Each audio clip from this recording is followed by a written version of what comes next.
Warrior channel में आपका अभिनंदन है। मैं हूं कुंडल सिंह मोसाल। आज हम दिल्ली में स्थित टॉरस सैनिक आरामगृह के बारे में विस्तार से जानेंगे कि वहां पर टॉरस सैनिक आरामगृह की बुकिंग की प्रक्रिया क्या है, क्या क्या सुविधाएं हैं, कितने कमरे हैं और उनकी फीस पर डे के हिसाब से कितनी है और कितने दिन के लिए बुक किया जा सकता है और किस किस को इसकी सुविधा अनुमन्य है और क्या डॉक्यूमेंट आपको वहां के लिए बुक करने के लिए चाहिए। साथियों, वैसे तो ये 3 साल पहले 2022 में बन करके तैयार हो गया था, लेकिन हमारे खास करके जो पूर्व सैनिक पहाड़ी क्षेत्रों में रहते हैं, जैसे हम उत्तराखंड के रहने वाले हैं, उत्तराखंड के पूर्व सैनिक बहुत दूर दूर गाँव में रहते हैं। विषम परिस्थितियाँ, भौगोलिक परिस्थितियाँ, उसी प्रकार से आसाम, नागालैंड, मणिपुर, हिमाचल प्रदेश, जम्मू कश्मीर, जो भी हमारे पहाड़ी क्षेत्र के पूर्व सैनिक हैं, उन तक इन सब की जानकारी नहीं मिल पाती है।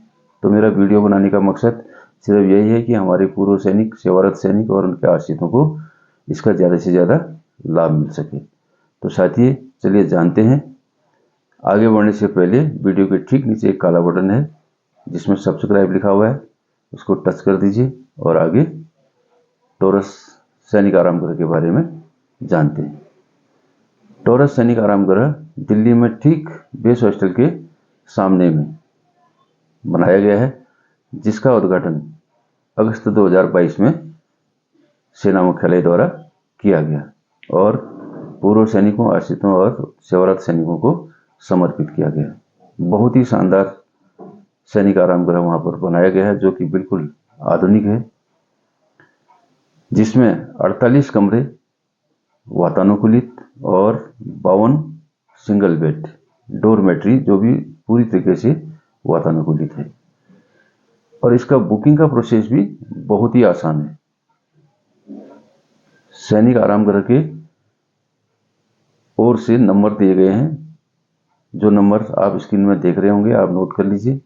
व्हाट्सएप नंबर भी है, सिविल नंबर भी है और आर्मी का नंबर भी है। और यदि आप ईमेल से बुकिंग करना चाहते हैं तो ईमेल भी है, ऑनलाइन भी और ऑफलाइन, दोनों तरीके से आप बुक कर सकते हैं।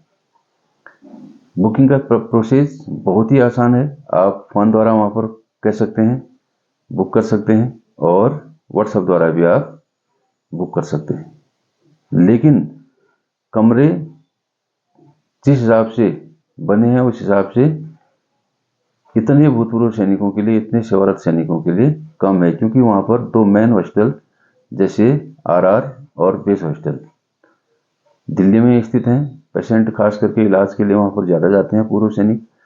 तो आपको जब भी अगर दिल्ली जाना है और टॉरस सैनिक आरामगृह में रहने का आपका विचार है, तो आपने समय पर वहां पर बुकिंग करनी होगी। कम से कम हफ्ता या 10 दिन पहले आप बुकिंग कर लीजिए।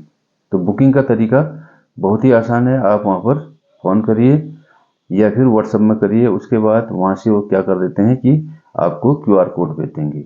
आप QR कोड में पैसा जमा कर दीजिए, अग्रिम जमा कर दीजिए और आईडी के तौर पर अपना जो भी पूर्व सैनिक का आइडेंटिटी कार्ड, या फिर आश्रित हैं तो आश्रित का ECHS कार्ड होगा या फिर डिपेंडेंट कार्ड होगा, ताकि इससे पूर्व सैनिक या उनके आश्रित होने की पुष्टि हो सके।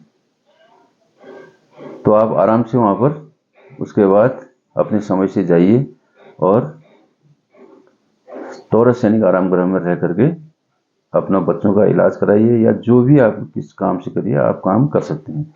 पहली बार आपको 10 दिन के लिए कमरा बुक किया जाता है और ज़रूरत पड़ने पर 5 दिन के लिए और बढ़ा दिया जाता है। और जहाँ तक खाने पीने की बात है, तो खाने पीने के लिए वहाँ पर कोई समस्या नहीं है। एक शानदार कैफेटेरिया वहाँ पर खोला गया है, जो कि पूरी तरीके से AC है और उसका चार्ज पर डे के हिसाब से 300 रुपये, जिसमें कि आपको सुबह का नाश्ता, दोपहर का खाना और शाम का डिनर मिलेगा। और यदि आप 300 रुपये पर डे के हिसाब से नहीं खाना चाहते हैं, ज़रूरत के अनुसार, यदि आपने सुबह नाश्ता ही नाश्ता करना है या दोपहर में आप बाहर खा रहे हैं, शाम का डिनर करना है, तो आपको उसी हिसाब से पेमेंट वहाँ पर देना पड़ेगा। तो साथियों, ये थी टॉरस सैनिक आराम गृह दिल्ली के बारे में पूरी जानकारी।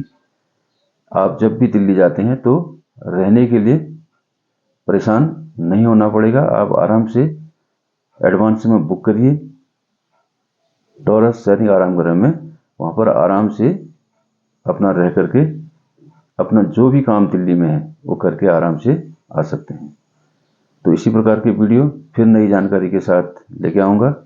तब तक के लिए जय हिंद, जय भारत, वंदे मातरम। और एक बात कहना चाहता हूँ, यदि आपको यह वीडियो अच्छा लगे या न लगे, लेकिन ये अन्य भूतपूर्व सैनिकों, हमारे सेवारत सैनिकों जो कि दूर दूर क्षेत्रों में रहते हैं, उनके लिए बहुत लाभकारी है। उनको अवश्य शेयर कीजिए ताकि वो भी इसका लाभ उठा सकें।